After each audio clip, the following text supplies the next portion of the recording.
唔係，我會放大啲嘅。好，各位同學早晨啊！邊個啊？呢個？夾高佢啦。可以夾高佢啦。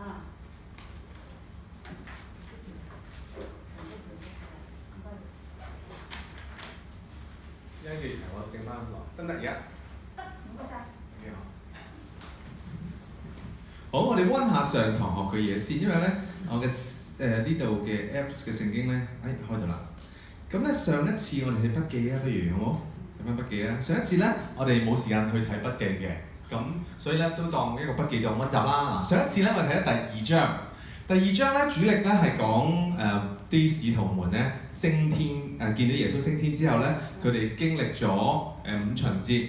五旬節即係幾多日啊？50日，即係話咧喺逾越節之後第50日啦。咁當中耶穌大約係喺佢哋聖靈降臨之前幾多日耶穌升天嘅？10日係啦，即係話咧耶穌喺受難之後大約有40日嘅時間咧就留咗喺地上面見好多唔同嘅人，跟住10日之後咧就去到五旬節咧就有聖靈降臨啦。咁所以咧上一次講到五旬節嘅意思，五旬節咧大約係5、6月度啦。6月嘅時間，佢哋咧係一啲豐收嘅時間嚟嘅。咁當中，聽唔聽到好似？係啦，收割節啊，跟住又有。咁喺裏面咧，亦都提到咧聖靈好似火舌一樣喺每人頭上面啦。咁所以咧佢哋就會識得講方言啦。我上次咧就特別提佢聖經裏面所講嘅方言咧，其實係人哋聽得明嘅，因為係講緊唔同地方佢哋嘅鄉音，即係鄉下話嚇。唔係説方個方。係啦，唔係説方，更加唔係説方啦。係啦，地方個方啦。阿 May 真係好識搞笑㗎，係啊，唔係講方言啊，記住啊，係啊，唔係講大話，係啦。咁咧喺當中咧有聖靈嚟到佢哋生命裏面就有新嘅關係啦咁咧上次亦都講過新造嘅人啦。咁於是乎咧彼得作為大弟子咧就去同佢哋咧分享信仰。於是乎咧好啦，考下大家啦。當日講完之後啲人點啊？我上次有主題係咩啊？2個字？扎心係啦，扎心。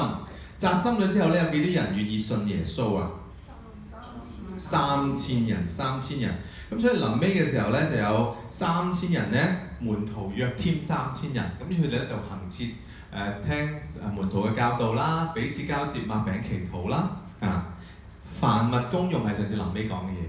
好啦，跟住咧開始去到咧今日第3章要講嘅嘢。未去第3章之前咧，我想令大家記翻呢一個嘅比較，我枕住我都會間唔中拎翻出嚟嘅。呢個比較咧，還記得我開始講保羅路加寫《使徒行傳》嘅時候咧，頭嗰12章同埋13至28章係啱啱兩個分水嶺，係兩個主角。頭嗰12章主角係彼得，13章開始主角係保羅。佢哋嘗試咧去將佢咧做一個比較。譬如咧，上次我哋第2章咧就睇咗一個講道嘅，記得嘛？係啊，啱上次就係彼得講完道之後，咁喺當中咧就讓更多人有3000人信耶穌啦。咁原來喺13章保羅都有個講道嘅。跟住咧，今日會睇喺尾門口咧去醫好一個瘸腿嘅人、跛嘅人。咁原來保羅咧喺路斯德咧亦都醫好一個瘸腿嘅人。嘗試咧佢將彼得呢12章同埋保羅13至28章咧做一個比較，目的係乜嘢啊？目的咧係想突顯保羅，因為保羅書信跟住有好多睇嘅嘢，而使徒行傳咧喺當中由13章開始係主角係保羅啊嘛。咁保羅喺當中究竟佢係咪一個真正嘅使徒咧？咁嘗試將佢同彼得嘅事情做一個對比嘅時候，咁啲猶太嘅基督徒以前可能好憎保羅嘅，好覺得保羅係逼迫緊基督徒嘅。咁但係慢慢就覺得其實從使徒行傳嘅鋪陳咧，嘗試突顯到保羅佢使徒嘅身份。咁所以今日咧，我哋會好快咁睇2章，包括咗咧使徒行傳嘅第3、第4章。咁我哋咧如果有聖經嘅咧，我哋就揭開聖經嘅第3章、第4章。咁開始之先咧，我哋一齊有個祈禱啊！大家有祈禱。真係賜俾你天父，感謝你，因為當我哋聽你嘅話語嘅時候，係啊，唔係我哋自己有什麼特別嘅地方、個人之處，而係聖靈你讓我哋心裏面扎心啊！扎心喺你嘅話語當中，扎心喺自己嘅境況裏面，扎心喺自己所面對嘅艱難裏面。主啊，我哋知道神你讓聖靈內住喺我哋生命裏面，就叫呢一份扎心成為我哋更多跟隨你嘅機會。只有將你俾我嘅所有一切去呈現俾你嘅時候，神你就讓我同你有好嘅經歷。主啊，我哋感謝你，將來今日嘅主學嘅時間分享嘅內容當中所睇嘅經文都加喺神你嘅手裏面，讓我哋今日每一個弟兄姊妹翻到嚟嘅時候，都能夠明白你嘅話語，了解耶穌基督你嘅教導，喺生命裏面咧去回應你。主啊，我哋感謝你，祈禱交託，奉主名求，阿門。好，咁今日咧我哋睇嘅經文咧就係《使徒行傳》嘅第3至4章。3至4章咧咁啱好咧，第3章初頭咧，其實頭嗰10節係啊，之前有一次嘅講道啱講完嘅。咁我哋一齊睇頭嗰10節先啊！我鼓勵大家咧，我哋一齊讀，好冇？頭嗰10節讀過噶啦。當中有啲括號照讀有括號嗰啲照讀。準備1、2、3。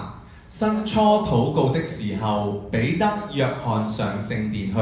有一個人生來是瘸腿的，天天被人抬來，放在殿的一個門口，那門名叫美門，要求進殿的人周濟。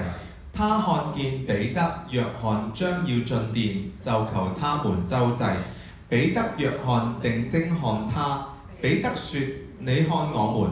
那人就留意看他們，指望得着什麼？彼得說：金銀我都沒有，只把我所有的給你。我奉拿撒勒人耶穌基督的名叫你起來行走。於是拉着他的右手扶他起來，他的腳和伙子骨立刻健壯了，就跳起來，站着又行走，同他們進了殿，走着跳着讚美神。百姓都看見他行走讚美神，認得他是那位素常坐在殿的美門口求周濟的，就因他所遇着的事滿心稀奇驚訝。好啦，稀奇驚訝呢兩個字咧，大家成日都聽嘅，喺英文上面咧，即係大家有冇睇過蜘蛛俠？睇過呢排興嗰套叫咩啊？啱啱美國隊長 ，OK。佢哋全部咧都係一間公司做噶嘛，嗰間公司叫咩名啊 ？Marvel 呢個字咧就係聖經裏面講稀奇驚訝嘅意思啊 ，Marvelous 嗰個字。好啦，咁呢度咧講緊一個人物，嗰個人物有咩特徵啊？跛㗎啦，係咪？好啦，呢個人咧，你估周圍嘅人多唔多見到呢個人咧？之前都成日都多見到佢啦。因為點解啊？因為臨尾咧，你見到認得他是那素常 always 坐喺殿美門口求周濟嘅。好啦，咁於是乎我就問啦，究竟佢喺嗰度幾多年呢？佢係一開始出世嘅時候已經跛啦，定係中間有意外跛㗎？有第2節，有一個人係點啊？生來是瘸腿的，即係話佢出世咧已經跛㗎啦，即係話唔係中間突然間有意外跛嘅，而出世可能係出生嘅時候唔知生產過程有啲論盡啦。咁於是乎，咁即係跛咗幾多年咧？喺呢一刻你睇唔到，我想飛快去睇第4章。第4章原來有個 remark 㗎，第22節，4章22節。原來藉着神蹟醫好的那人有幾多歲啊？40多歲。當佢10幾歲出嚟開始彈黑啊，細個小朋友唔會叫出嚟啦，唔使當佢10幾歲，可能都有30幾年，係咪啊？即係話呢個人喺呢個美門口，應該唔係啱啱嚟到新嚟嘅可能係另外啲新移民嚟到啱啱或者可能即係出世喺啱啱呢度出世嘅人，佢喺當中講緊嘅嘢就係呢個人大家都認識。好啦，申初禱告的時候，申初係乜嘢嘅時間呢？原來咧敬虔嘅猶太人咧，每一日會有3次定時嘅禱告，包括咗第3個時間啦、第6個時間同埋9個時間。咁即係話咩咧？就係早上9點鐘、晏晝12點鐘同埋下晝3點。早上9點鐘叫自初，自初咧，我記得好似曾經上一次有機會睇過呢個字，係啊，唔記得邊個位。9點鐘係自初啊，12點鐘係晌午，而申初係下晝3點。下晝3點係我哋食 tea 嘅時間，但係猶太人下晝3點係晚祭嘅時間，夜晚祭祀嘅時間，因為佢哋冇燈㗎嘛嗰陣時係咪？係啊，咁所以對於佢哋嚟講，3點鐘有啲光已經係好重要嘅時間嚟㗎啦。咁所以咧，申初呢個時間係下晝3點係又唔會太早，朝頭早9點鐘可能又仲有啲人未起身係咪？咁但係下晝3點係大部分人會出嚟去聖殿敬拜嘅時間。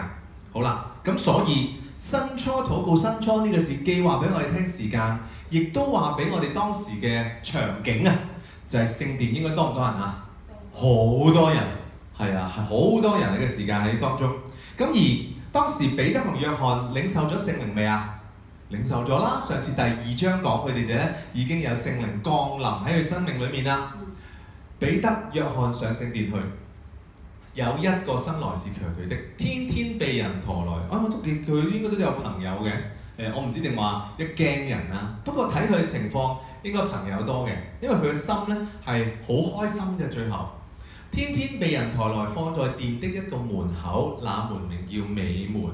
我記得咧以前喺屯門咧有一間嘅書室叫美門書室，咁而家執咗笠啦。係啊，美門係點？係邊個位置咧？大家可能唔係好熟啊。我嘗試咧喺網上面咧揾咗一幅圖，等大家咧知下究竟咧聖殿大約係點。我稍後 send 俾大家。嗱，話說咧呢個係耶穌時代嘅聖殿啊，蒙咗少少。咁咧成個聖殿咧喺當中咧，當時係主後60零30幾年啦，因為耶穌啱啱過身啊嘛，係咪？啱啱釘十字架啊嘛。耶穌釘十字架就係主後33年到嘅時間，主後33年，因為佢在地上面有33年，最後3年就傳福音啦，係咪？好啦，咁當時咧呢個聖殿咧個形態就大概係咁啦。嗱，呢邊南面有南面可以睇啦。外邦人咧就喺最外面，即係話佢唔係猶太人嘅，就喺最外面拜嘅啫。啊，咁美門咧就係呢個門口，呢個門口係外邦人同埋猶太人咧中間分水嶺。咁你話如果係喺當中，點解呢個瘸腿嘅男人40零歲會坐喺美門裏面，而唔入去裏面咧？入去咪仲多人係咪？仲多猶太人？原因係如果睇翻舊約嘅誡命啦，而家讀緊申命記啊嘛，成日都講有一類人，有一啲人係不潔淨嘅。不潔淨嘅喺聖經裏面成日都講就係麻風病人啦。原來咧有殘缺嘅都係不潔淨嘅人，係啊。咁佢都算好㗎啦，因為點解咧？原來麻風病人咧隨時可能你遮遮掩掩係睇唔到㗎嘛，係咪？即係皮膚病啫嘛。咁佢哋咧嗰陣時咧係要麻風病人係要掛個牌寫住 I'm not clean， 我係不潔淨的。咁啊，因為點解啊？因為如果有啲人唔小心掂到呢啲不潔淨嘅人喺當中咧，隨時就要齋戒沐浴啊，喺當中嘅敬拜嘅人。咁嗱，跛嘅你都見到佢跛啊，係咪？可能有個拐杖啦。但係麻風病人、皮膚病人喺當中咧遮遮掩掩你睇唔到㗎。咁所以佢要掛住個牌都幾慘㗎，係咪？掛住個牌喺當中話俾人聽我係不潔淨嘅，都幾辛苦。咁而呢個瘸腿嘅人，正正係其中一個不潔淨嘅人。所以不潔淨嘅人同外邦人一樣，係不能夠入去聖殿裡面。而佢係生來瘸腿嘅人。對於一個猶太人，佢原本如果唔係瘸腿，唔係不潔淨嘅話，其實佢可以入到內，知道啊？猶太人院裏面咧，喺當中咧去敬拜神。但係40幾年，因為佢呢個不潔淨嘅身份，佢只能夠喺呢個美門口啊，喺呢個外邦人嘅門口度咧去睇裏面嘅情況。猶太人可以點咧？裏面有婦女院啦，有猶太人院啦。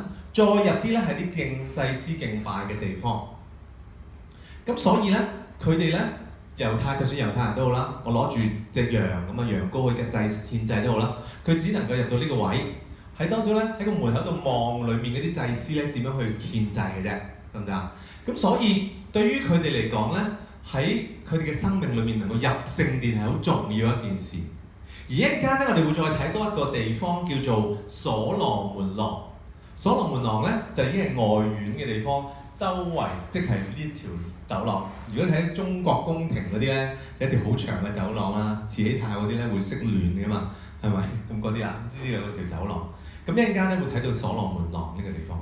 咁所以咧，美門雖然係好似好聽，但係講緊猶太人同外邦人嘅分隔嘅地方，係啊。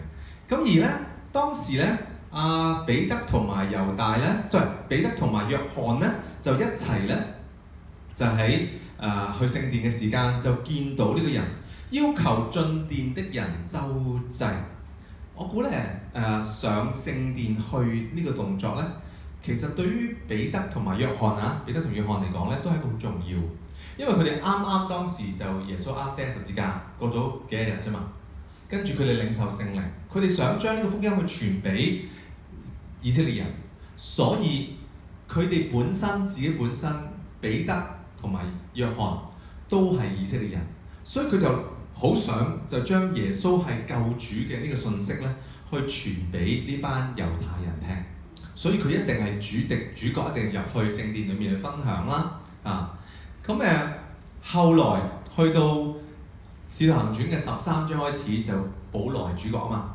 保羅就開始即係主力將福音咧傳俾我哋呢啲外邦人咁所以點解我哋會上聖殿咧？明明嗰班祭司法利賽人啱啱先殺咗你師傅喎，咁做咩仲上去啊？目的原因就係佢哋要想將呢個耶穌係救主嘅呢件事咧，同翻佢哋講咯。好啦，見到嘅時候要求進殿嘅人周濟，咁都係嘅，即係我估去得聖殿應該都係虔敬多啲嘅人啦。咁同埋佢哋喺做呢個晚祭嘅時間，應該都係好想去多啲同神親近啦。咁所以相對嚟講，應該有好多人咧，嗰份心咧都係好想去幫助身邊嘅人。咁所以咧，好多成日都聽到聖經裡面講，即係有啲殘缺嘅，有啲有需要嘅人就喺嗰度附近咧，去希望有人周濟俾錢佢哋啦。第3節，他看見彼得、約翰預將要進殿，要求他們周濟。咁同平時一樣啦，可能幫下我啦，隻腳跛咗咁啊，之後叫啦，係咪？見到彼得、約翰，佢都唔識佢兩個邊個，咁是但一個人見到入緊嚟，咁於是乎就講啦，叫啦，俾錢我啦，好辛苦，好痛啊，咁類似啲啦。跟住彼得同埋約翰定睛看他，定睛看他，看見睇見。喺第3節開始不斷都出現，我想大家咧再望多次第3、第4節。第3節，他看見彼得、約翰將要進殿，要求他們周濟。彼得、約翰定睛看他，彼得說：你看我們。那人就留意看他們，指望得着什麼。我好中意中文看係 look， 係咁我哋唔係睇文字，所以唔係 read 啦。Look 係看。初頭因着呢個瘸腿嘅人坐喺美門度，於是乎睇見彼得、約翰，只係一個睇見。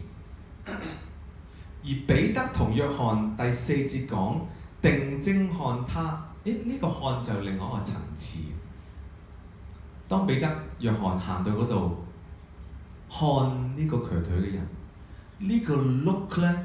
我估係多少少嘅，就唔係淨係見到你嗰個瘸腿嘅就見到彼得同約翰，但係彼得同約翰再講呢個見咧，我估係用英文講 look into 進入呢個人嘅需要度，去望到呢個人嘅需要，所以佢加咗2個字，第4節一開始彼得、約翰定睛看他，即係眼金金咁望實佢。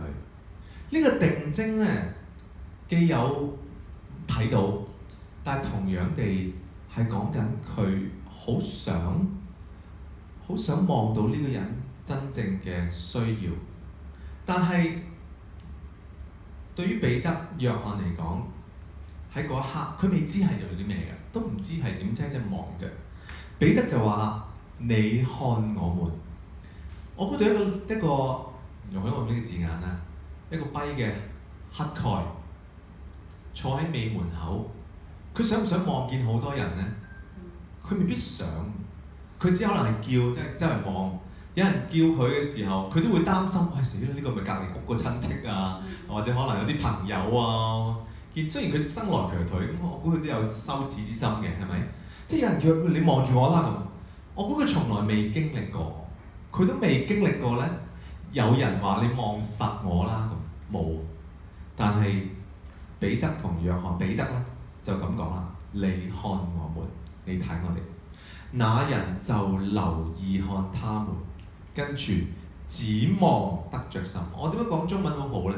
看係 look， 但係指望就係 hope， 都係用眼睛嘅望啊嘛，係咪？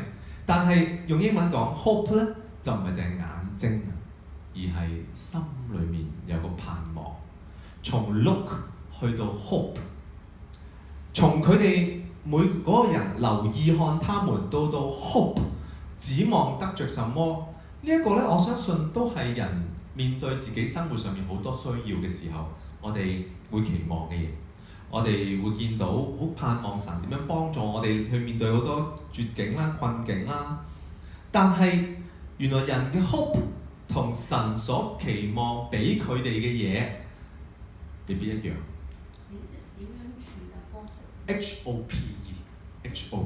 hope 係啦，look 就 look 啦，hope hope 指望盼望嘅意思。好啦，咁所以咧第6節一句好出名嘅題目，亦都係今日我同大家分享嘅金句啊。彼得説：我哋一齊讀好嗎？括好呢度，準備1、2、3。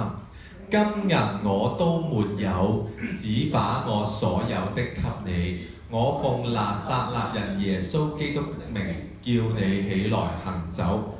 金銀我都沒有，呢句可能係真係真嘅喎，因為點解啊？啱啱第2章先至講完，睇翻第2章尾啊！第2章尾咧講緊佢哋一班信耶穌嘅人點啊？使徒又行了許多神蹟奇事，信的人都在一處凡物公用，賣晒所有田產家業，照各人所需要嘅分給俾各人啊嘛。咁所以佢哋天天一齊嘅時間，將所有嘅產業賣晒出去。咁所以咧，金銀我都沒有，呢句説話好真確㗎，因為佢賣晒出去，同身邊嘅人去經歷啦嘛。但係金銀我冇，跟住佢講咩啊？只把我所有的給你。當我預備呢度嘅時候，我就問：金銀我有啲啦 ，OK 係。但係究竟保羅唔係彼得同約翰所講，只把我所有的給你。當時佢哋講所有的係咩意思呢？諗3秒先啊，飲杯水啊！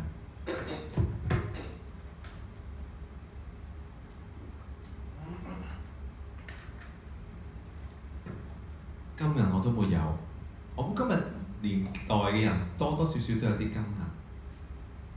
只把我所有的給你，但係對於彼得、對於約翰，只把我所有的給你。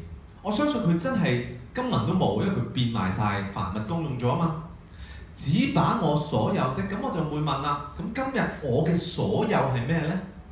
今日我都係門徒、使徒啦，基督徒啦嚇。今日我嘅所有，我認為我嘅所有係咩呢？可能我會俾佢知識，可能即係我唱首歌俾佢聽，係啊。可能我同佢分享下，傾下偈。但係彼得所講嘅，只把我所有的給你，而嗰個所有的就係耶穌基督。嗰個所有係咩啊？我奉拿撒勒人耶穌基督的名，叫你起來行走。佢冇金冇銀。但係佢將耶穌基督俾咗呢個人，將耶穌基督嘅事奉住拿撒勒人耶穌基督嘅名，去讓佢能夠起來行走。今日當我再睇呢句説話，對自己有好大嘅提醒。我認為我珍惜嘅我哋嘅價值，錢、名利、能力，耶穌基督喺邊呢？只把我所有的給你。今日我話我哋有所有嘅，究竟我所有嘅係啲乜嘢嘢呢？彼得就係咁樣去將佢所有嘅俾咗呢個瘸腿嘅人。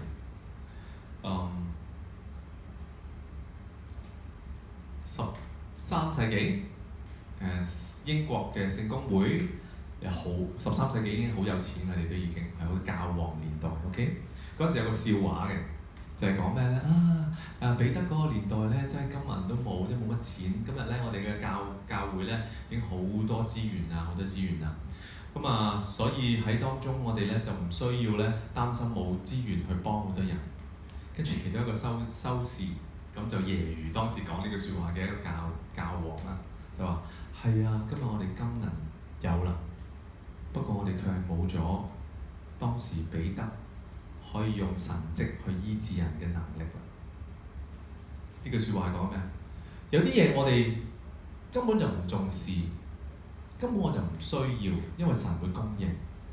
所以佢最重視嘅就係耶穌基督，佢最重視嘅就係耶穌基督點樣可以在地如在天嘅一樣讓人去經歷生命嘅轉變。今日我哋好似有啲啦，好似比以前豐富，比以前咧更加豐盛，但係卻係將耶穌基督擺咗喺邊度呢？耶穌基督喺我哋生命裏面係咪我哋所有嘅所有嘢呢？只把我所有的給你。我想大家咧記住今日嘅主旨句係呢句啊！只把我所有的給你。今日我哋所有嘅係乜嘢呢？如果你話將自己所有嘅俾人，究竟嗰個所有嘅係咩意思呢？對於今日我哋叫做生活都叫豐盛嘅人嚟講，我哋冇戰爭係咪？風災都唔係好嚴重係咪？啱啱見到澳洲打風打到好勁。今日我哋所有嘅係乜呢？我都問自己。第7節，於是拉着他的手扶他起來。扶他起來嘅過程，拉住右手已經好神奇啦。一個潔淨嘅人走去拉住一個不潔淨嘅人嘅手，當中要做好多儀式嘅，應該係咪？扶他起來，扶他起來嘅過程，一扶。佢隻腳同埋腳瓜啷嗰隻骨咧，慢慢即刻就健壯咗，一跳就跳咗起來，站着又行走，同他們進了殿，走着跳着讚美神。呢一句説話對於佢嚟講係既興奮又緊張，因為點解？興奮嘅地方就係、一拉佢嘅手上嚟，佢隻腳就已經充滿住力量啦，係咪啊？起到身啦！起到身嘅時候係立刻健壯，唔需要等幾秒，唔需要等10分鐘，即刻就可以健壯，又唔使做啲任何儀式嚇，揾啲泥落去，吐啲口水唔使啊，即刻就一拉佢上嚟就健壯咗啦。跳起來，站着，佢即刻跳到起來，站着行走，呢句先最重要。同他們進了殿。呢句説話，我哋普通人睇可能冇乜特別啦，入去個殿度。但係頭先記唔記得我講呢幅圖嘅時候啊？我講咧喺呢幅圖裏面，佢只能夠喺邊個地方坐喺度啊？喺個美門，美門係外邦人同埋猶太人嘅分隔嘅地方。佢作為一個猶太人，可能人生裏面從來都冇機會入過聖殿，冇入過裏面。而作為一個猶太人入聖殿，你見到而家哭牆啊，得翻埲牆，係啊，得翻埲牆就個聖殿，係啊，得翻埲牆嗰啲嘅。猶太人都會每年咧翻去錫嗰個牆，係咪？對於呢個猶太人，佢出生已經係一個瘸腿嘅人，佢從來因着自己不潔淨嘅原因，都冇機會入到去聖殿裏面。但係今日，當彼得同約翰拉起嘅手，除咗跳起讚美神之外，最重要個動作，我覺得係呢一句啊，就係同他們進了殿。同他們進了殿係講緊身份認同，講緊生命上面由不潔淨成為潔淨。以往好多嘢唔做得，今日起得翻身，好多嘢都可以做，好多嘢都可以去親近神。呢一份嘅轉變係突如其來嘅，呢份轉變都唔係佢嗰刻之前10秒鐘、20秒鐘佢諗想到嘅嘢，但係呢個轉變佢係身份上面嘅轉變。我上次分享過我信耶穌嗰刻，我真係覺得好神奇。以前我識唔識耶穌咧？我都識㗎，我都知耶穌係邊個，讀好多經文，甚至聖經科考試我係全班最高分都得。但係呢個分數同個身份係兩件事。突然間，當我聽到羅馬書5章6至8節，突然間記得耶穌基督同我關係，突然間願意去同耶穌建立個關係，呢個就係身份認同嘅轉變。呢個就係我哋同耶穌關係上面一個重新嘅建立。所以當今日彼得佢再帶住呢個瘸腿嘅人入到聖殿去行嘅時候，對於呢一個猶太人嚟講，佢係從一個不潔淨嘅身份進到一個潔淨嘅生命裏面，而走着跳着佢做嘅就係讚美神。而當時其他人見到佢，哇！呢個平時喺嗰度30幾40年嘅可能係，哇踎喺度喺當中咧喺度討飯嘅人，一個跛嘅人，佢竟然可以起得翻身，變成潔淨入到去殿裏面，大家就覺得哇 so marvelous， 好神奇啦，係嘛？跟住彼得做啲乜呢？第11節，我哋一齊睇啊！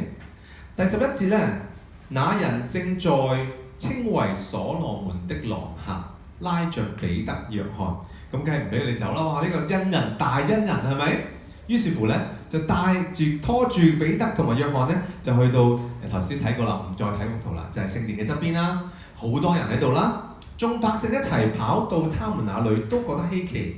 彼得看見就對百姓說：我覺得彼得好犀利就係當時彼得看見就對百姓說，又係看叫咩啊 ？Look。今次呢個 look 咧係經歷咗嗰件事啦，經歷咗救咗做咗個神蹟，將個跛嘅人咧喺當中變成行得翻。做完呢個神蹟，我心裏面嘗試代入彼得，我會既興奮又好開心。哇！我終於有成行，終於可以喺我把口好似耶穌咁樣成為一個神蹟。但係佢冇留喺呢度自嗨 OK？ 佢做咩啊？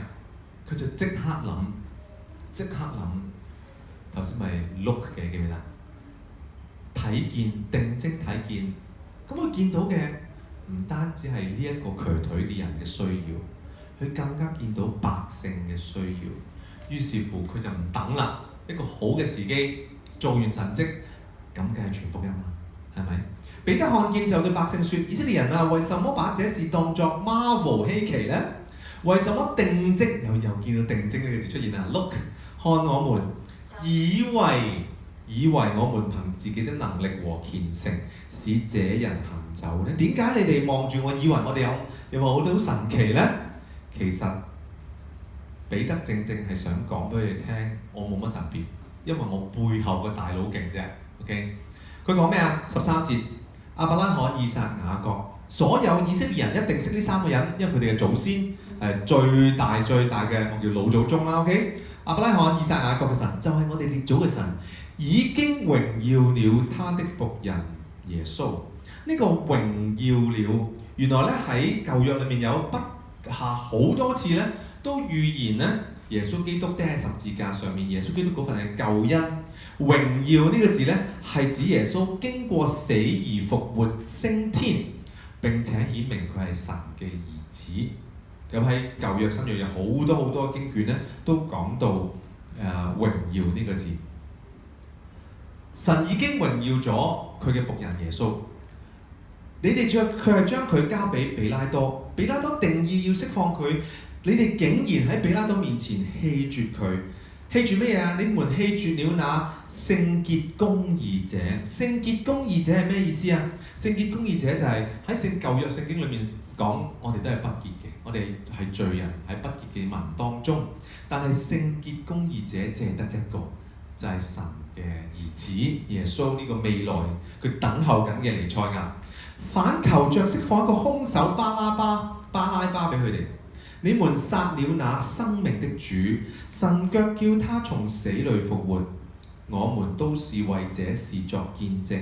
我們都是為這事作見證。原文嘅意思係講緊，我哋都是這事的見證人。咩事啊？就係耶穌從死裏復活升天嘅呢件事作見證。因為係佢哋親眼見，有幾千人見過耶穌復活啊嘛。我哋作主復活嘅見證人，咁要點呢？16節，我們因信他的名，他的名便叫你們所看見、所認識的這人見壯了。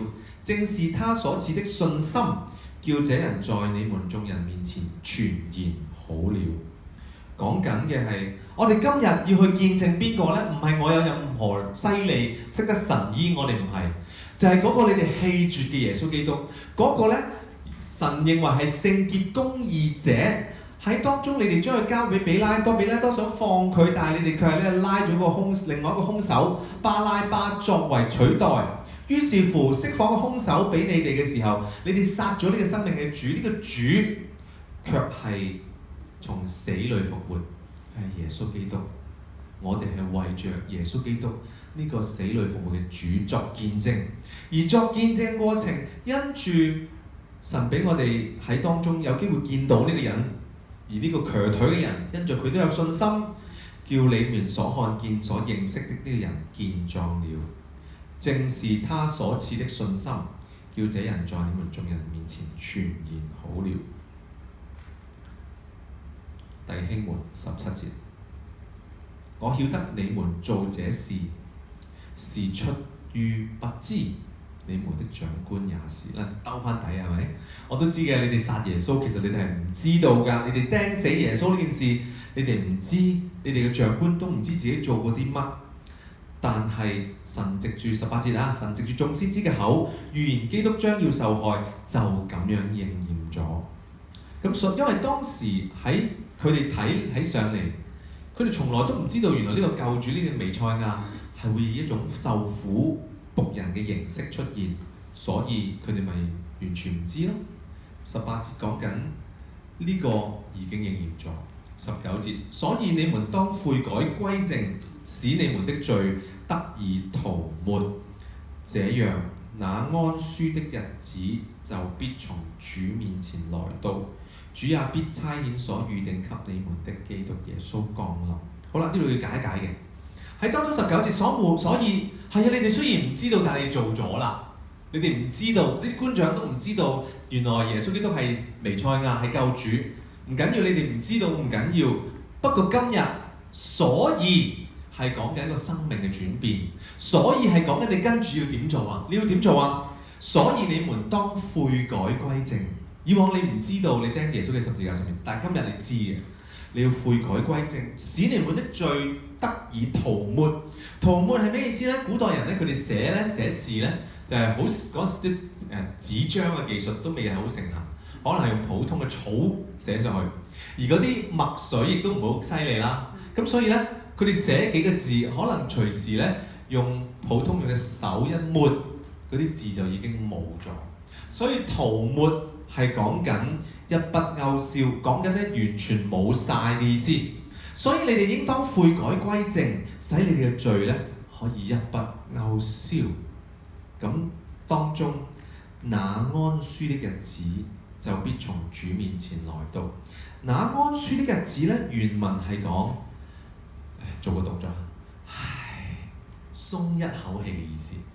那安舒的日子係鬆一口氣，就係講緊咩啊？就係指人經過認識知道自己做錯嘢，突然間發現自己做錯嘢啊！釘咗呢個彌賽亞上十字架。不過你哋今日知道啦，你知道你嘅官長都錯啦。喺當中，你哋要悔改，要抹晒你哋自己嘅罪，等到你真係抹晒自己嘅罪，願意認識呢個真正嘅救主嘅時候，你先可以鬆一口氣。而鬆一口氣嘅過程裡面就點啊？就必從主面前來到。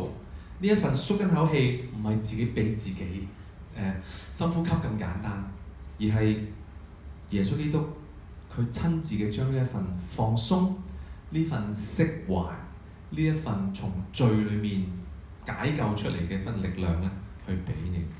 主亦都必差遣所預定給你們嘅耶穌基督再嚟。呢度預言咗耶穌基督會再嚟。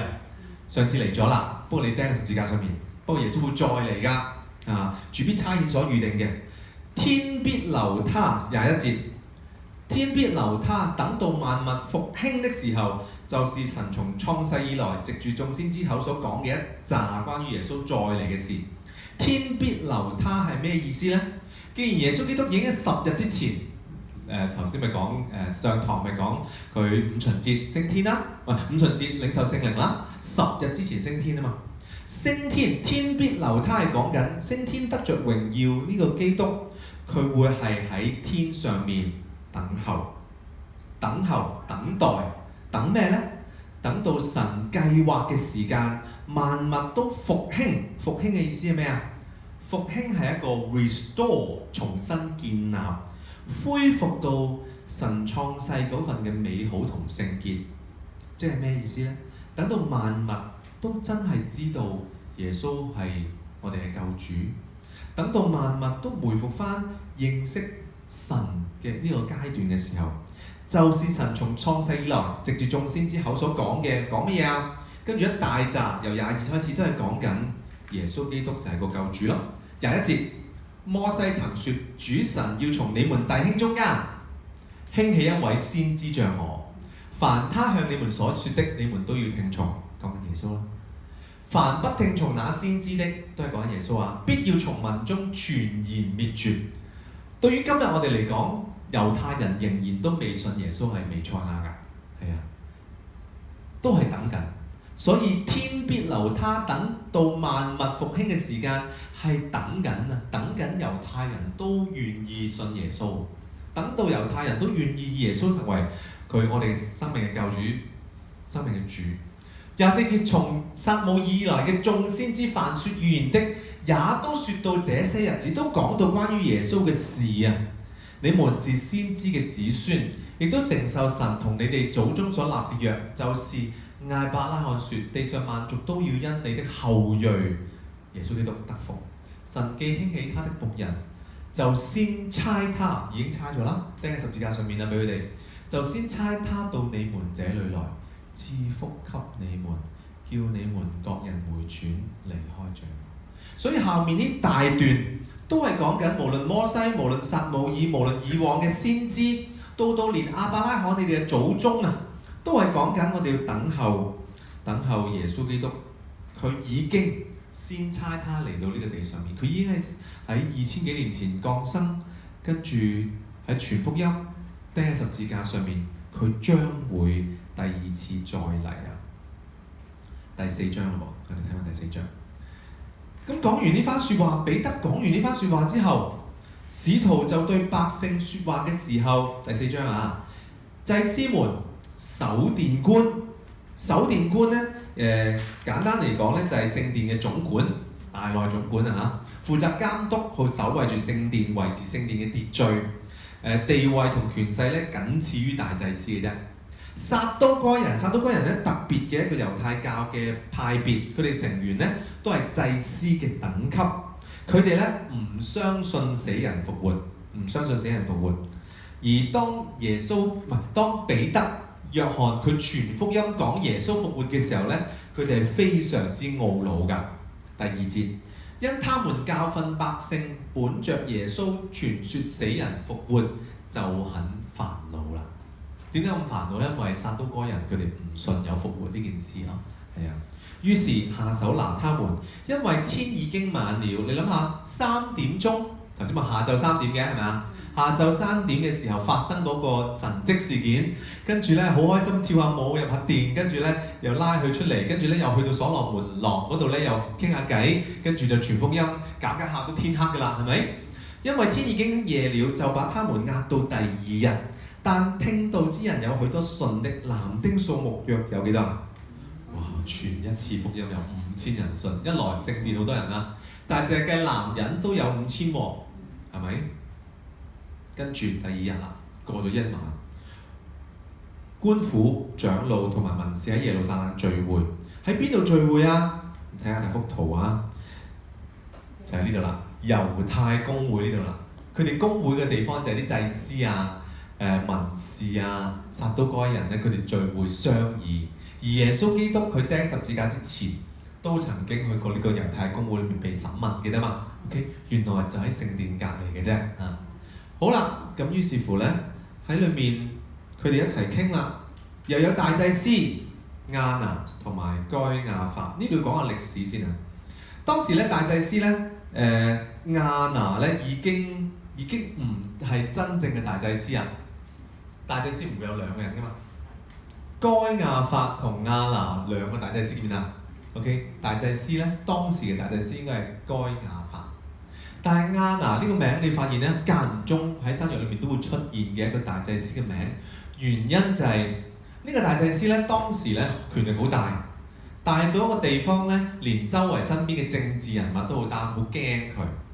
佢非常有德高望重嘅一個背景，而喺佢之後接觸嘅5個大祭司，唔係6個大祭司咧，有5個係佢嘅仔，而該亞法唔係佢嘅仔，不過該亞法係佢嘅女婿，所以咧喺當中點解好似點解佢哋好似一驚人，好似一班人，好似咩都隻手遮天咁樣嘅咧？要耶穌死就死，係咪？要耶穌喺當中釘十字架，原因就係呢個用呢個字眼集團嚟㗎 ，OK 啊，一個集團嚟㗎 ，OK。亞拿嘅一個集團喺當中，你見到掌管住當時嘅信仰，成個嘅好重要嘅公會，有約翰啦，有亞歷山大啦，並大祭司嘅親族都喺嗰度。你問一班親戚嚟嘅，其實係啊，係啊。叫使徒站在當中，就問他們說：你們用什麼能力奉誰的名做這事呢？那時彼得被聖靈充滿啦。我想講呢句，咦？唔係第二節啊，第二章咪講佢哋咪喺五旬節被聖靈充滿嘅 ，OK？ 原來被聖靈充滿，聖靈內住喺我哋生命裏面，已經住喺我裏面。但係我哋都會犯罪做錯嘢㗎嘛，係咪？都會做錯事。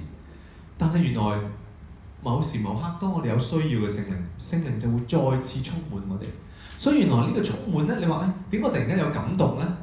人家睇完一段經文，唱一首詩歌，好對自己好有感動喎。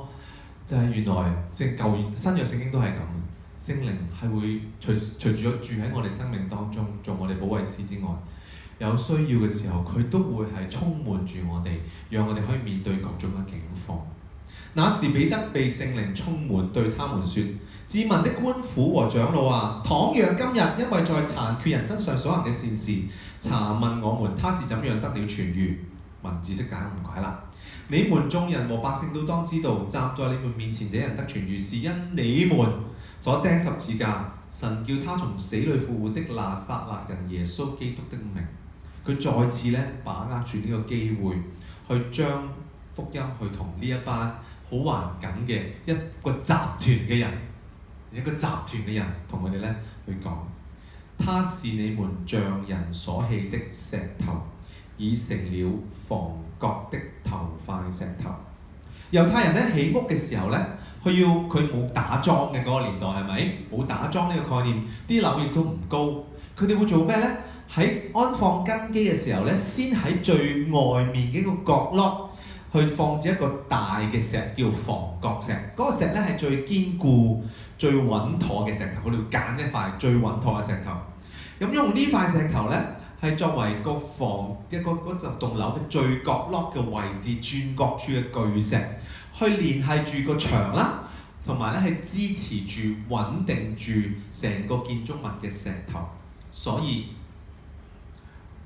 你哋呢一班集團啦 ，OK，匠人所棄嘅石頭，你哋釘喺十字架上面嘅呢個耶穌基督，已經成為我哋呢一班基督徒生命當中最穩妥、最堅固嘅嗰塊石頭啦。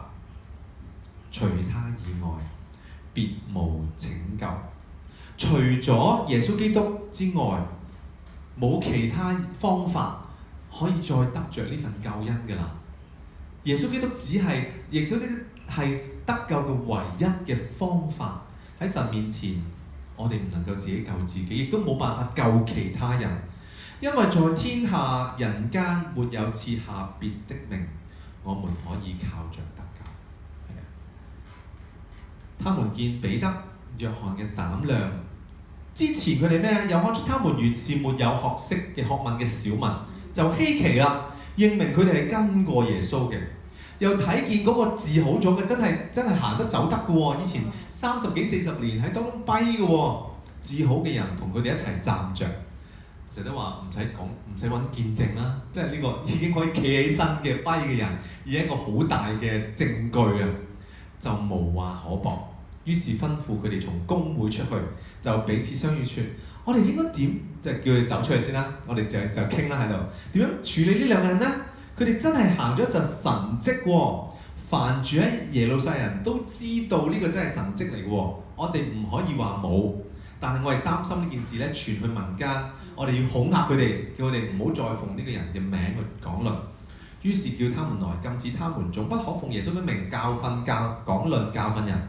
19節，彼得、約翰說：聽從你們，不聽從神，這在神面前合理不合理嗎？聽從你們，個你們就係公會啦，係咪？正常嚟講，普通人聽到呢班呢個惡勢力啊嘅呢一個嘅集團咧，有咁嘅要求喺當中，應該都驚。但係一般猶太人，佢哋呢份義務，聽公會嘅義務，因為佢哋覺得公會係我嚟設立，係我嚟幫手代替神去照顧百姓噶嘛。不過聽你哋，但係唔聽神，邊個啱呢？咁你哋自己酌量下，你自己討論下，你自己估量下啦。我們所看見、所聽見的，不能不説。有個看見呢個字。OK，官長為百姓的緣故，想不出法子成刑罰他們，又恐嚇一番，把他們釋放了。這是因眾人所行的奇事，都歸榮耀與神。原來40歲啦，呢個講頭先講過。對於佢哋嚟講，呢一班公會嘅人其實唔知點做，因為之前啱啱先釘喺耶穌嘅十字架上面，已經做咗咁多神蹟出嚟，諗住啊應該佢哋會走啦，係咪？但係突然間又佢嘅弟子又變咗可以有神蹟，可以醫到一個40幾年都係跛嘅人喎，佢哋都唔知點做。不過對於門徒嚟講就好興奮，應該係嘛？以前連行海行到一半都會沉嘅，係咪？但今日可以因着耶穌個名，可以令人由跛嘅幾廿年跛嘅人變到可以行得。所以佢哋翻到去即刻做咩呢？23節，二人既被釋放，過咗1日嘅時間啦，啲兄弟姊妹梗係好擔心啦，唔知佢哋去咗邊啦。好似聽聞佢哋俾人捉咗啦，好似耶穌咁，會唔會又釘十字架上面㗎？就都會有哪裏去，把祭司長和長老所說的話告訴他們。他們聽見了，就同心合意地高聲向神說：主啊，你是造天地海和其中萬物的，你曾藉着聖靈託你僕人我們祖宗大衛的口說：外邦為什麼爭鬧，萬民為什麼謀算虛妄的事？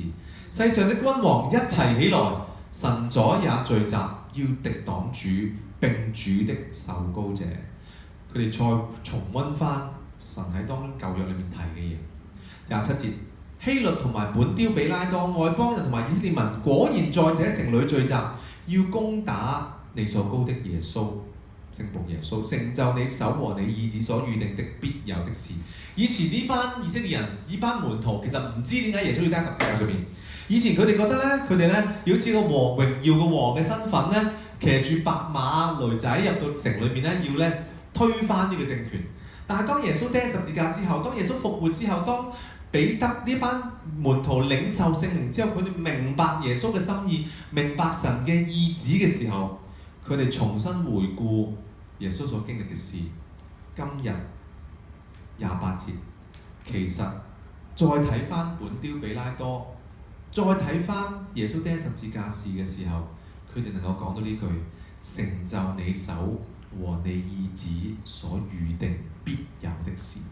佢哋從一個唔明耶穌點解釘十字架，到領受聖靈之後，佢哋好清楚知道今日所發生嘅事係神一早預定咗，唔係耶穌勉強，唔係耶穌夾硬要被釘十字架，而係神一早已經有佢嘅安排。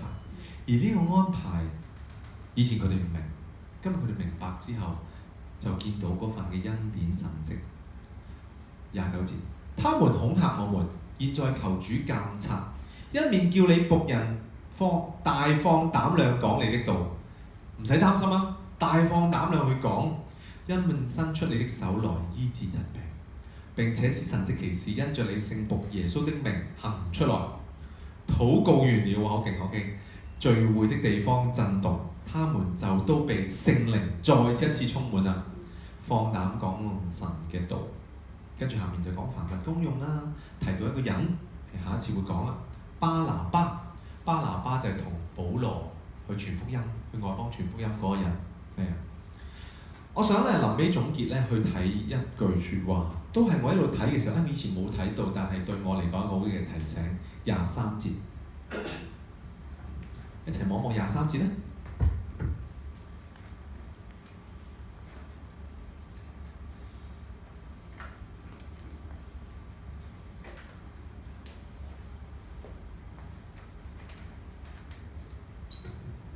當佢哋隔咗一日，彼得、約翰被釋放，佢哋去邊？會友那裏去？點解去會友嗰度？因為佢知道呢班人咪去祈禱緊，呢班人好擔心緊佢哋嘅安危。最重要就係呢班人係佢哋信仰嘅群體。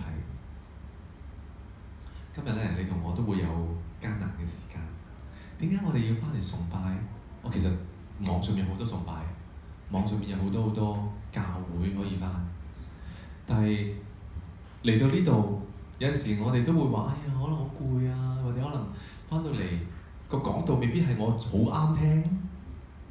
不過你見到就係因為信仰嘅群體，就係呢班我哋一班天澤弟兄姊妹一齊喺信仰裏面一齊去行。互相代禱，互相嘅經歷，而呢份經歷，你見到彼得同約翰都係咁樣嘅經歷，分擔、分憂同分享係我哋返到教會最可以做到嘅事。有陣時我自己都提自己啊，即係始終有同事喺度，我都坦白啊，返到嚟教會有個家長喺度喎，係咪？有個學生喺度喎。我有幾坦白可以講到自己真正嘅需要咧？有時都唔容易嘅，因為真係有啲嘢未必俾到同事知，未必俾到家長知。但係我覺得翻到嚟，我心裏面星期幾？星期五啊！星期五我要咗歐翠文食飯，有啲唔識邊個歐翠文啊？翠文姐姐，翠文姐姐 OK 嚇，同我一齊帶詩班以前，佢已經冇翻呢邊㗎啦，係啊，冇翻呢邊好耐啦。佢翻布浸 OK， 佢就話乜嘢使到鄭繼林你會20幾年都留喺天澤度咧？咁，哇冇喎，我係好單純地翻嚟，我就係想敬拜神啦。喺天澤裏面同弟兄姊妹經歷，去同教會一齊去行啦。我真係冇諗咩目的原因嘅，係啊，只係。呢個係我教會所翻，呢個係我教會，所以我每個禮拜盡我能力都盡量翻。係啊，有冇攰嘅時間？有冇沮喪嘅時間？有冇好難過嘅時間？梗係有啦，20幾年點會冇啊？係啊，但係翻到嚟未必講我啲難過嘢㗎，未必會。不過因為呢個係我屬靈嘅家，係啊，呢個地方係我好想喺呢度去同你哋同弟兄姊妹一齊經歷困難嘅時間、開心嘅時間。所以彼得同約翰二人既被釋放，就到會友嗰度，俾我一個提醒就係、有陣時我哋越困難，更要越翻嚟教會，更要越翻嚟我呢個信仰嘅群體，彼此嘅服侍、分享、分擔、分憂，喺呢個群體裏面互相嘅去建立。未必所有嘢都合我哋意，因為呢個地上面嘅一個 building， 一班人，未必所有嘢都可以好似我咁諗。教會哇好有錢，好輝煌，好多弟兄姊妹翻嚟，未必係。但係神就係叫我今日嚟到呢間教會，或者好多年前俾我有機會翻教會，就喺教會裏面去互相嘅服侍啊。我每次教主日學，我都唔會覺得我係一個老師嘅身份，而係我同大家一齊學呢段經文，而喺呢段經文裏面點樣提醒我，我就同大家去分享。而呢份提醒對我嚟講係好重要，因為有陣時忙碌嘅時候忘記咗，其實我哋所有無論你係咩身份，我哋都係蒙恩嘅罪人。唔會因為我多咗兩隻字叫做校長而我有咩特別，我只係一個普通人，而呢份普通人因住耶穌基督呢個救恩，讓我哋變得不一樣。小心呢隻，我哋一齊祈禱，我哋一齊祈禱。金銀我都沒有，只把我所有的給你。主啊，感謝你，係啊。感謝你嘅聖靈不斷嘅去催促我哋更多依靠你。感謝你嘅聖靈不斷去提醒我哋，今日我哋所有嘅唔係嗰啲技巧，唔係嗰啲説話，唔係嗰啲金銀，唔係嗰啲名利，唔係嗰啲以為自己有嘅嘢。我哋今日所有嘅係耶穌基督。耶穌基督，你就咁樣擁咗我哋每個人，你就咁樣讓我哋每一個人因着你嘅名，因着你釘喺十字架上面呢一份加略山嘅大愛，讓我哋變得不一樣。主啊，我哋要返到嚟你面前，去到教會當中，去到屬靈嘅群體裏面，去彼此服侍、分擔、分憂、分享，互相嘅建立。主啊，感謝你讓天際福音堂成為我屬靈嘅家，成為我哋屬靈嘅地方、學習嘅地方，讓呢個地方更蒙神你嘅恩典，更多嘅弟兄姊妹翻到嚟我哋裏面，更多嘅去將生命去連結埋一齊，以致我哋經歷困難之後可以互相嘅提醒、互相嘅勉勵，經歷喜樂嘅時候能夠互相嘅慶祝、互相嘅享受。主啊，為着咧我哋每個弟兄姊妹嘅需要，我哋交上俾你。係啊，為着 William 今日會分享佢嘅信仰得救見證，為着阿 Mike 下個禮拜會分享得救嘅見證，我哋都交俾你。就係神你讓我哋生命喺唔同嘅時間境況同你相遇，能夠有機會將生命同你連埋一齊。主啊，我哋感謝你，縱然有逼迫有困難，但係神你叫我哋恩典夠用。感謝你帶領住我哋，祈禱交託，奉主名求。阿門。好，我預告一下先啊。第一樣咧就係、下個禮拜我有公幹啦，我要去台灣。係啊，咁我又初頭諗住不如揾阿偉賢啊、黃姑娘幫我代一堂啦。但係我又見到咧，因為 Kimmy 又啱生個 BB 好開心啊，跟住圓圓又病咗啦，咁所以話唔好佢哋咁辛苦啦，我哋停一次好嘛？停一次。咁但係再下禮拜就第4週啦，咁所以咧我哋會嚟緊呢2個禮拜會停一停。係啊，咁啊翻嚟咧就係4月頭啦，4月頭係啊。咁咧我都係啦，即係有幾條題目作為一個總結啦，大家用少少時間去做下佢。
簡單，唔複雜。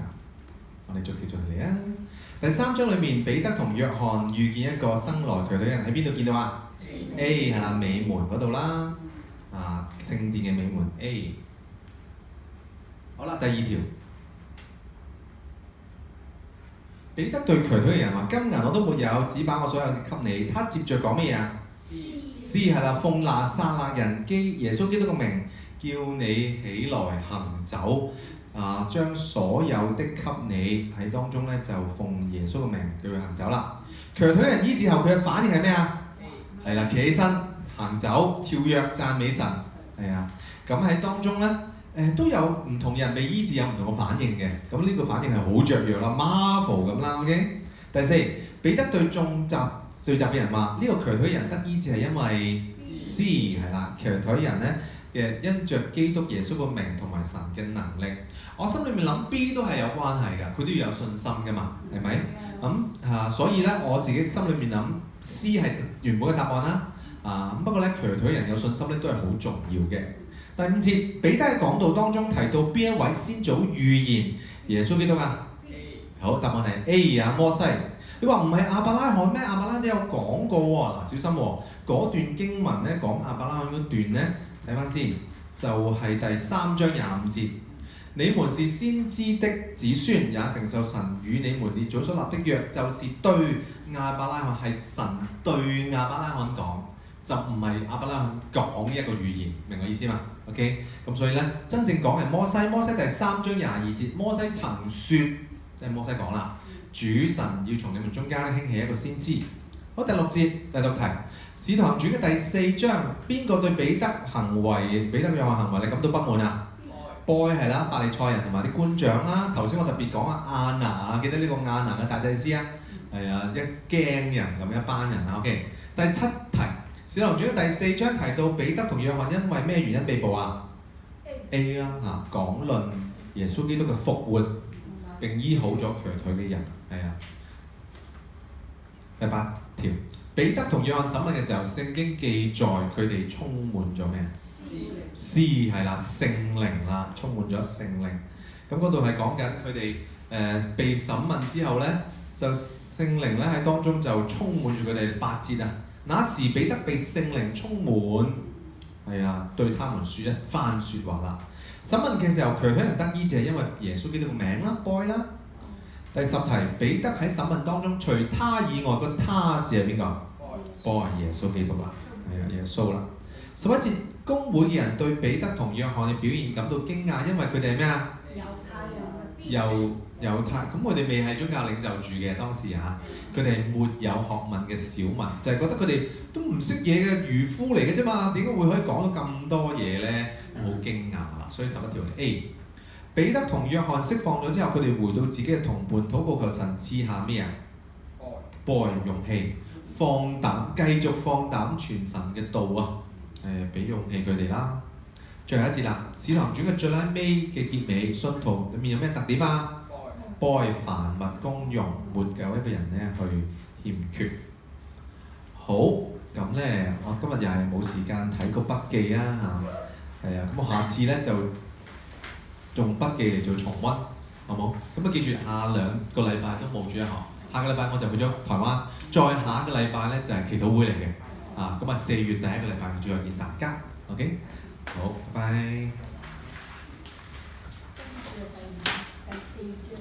係啊，第4課啦，第5章啦，下一次係第5章嚟㗎。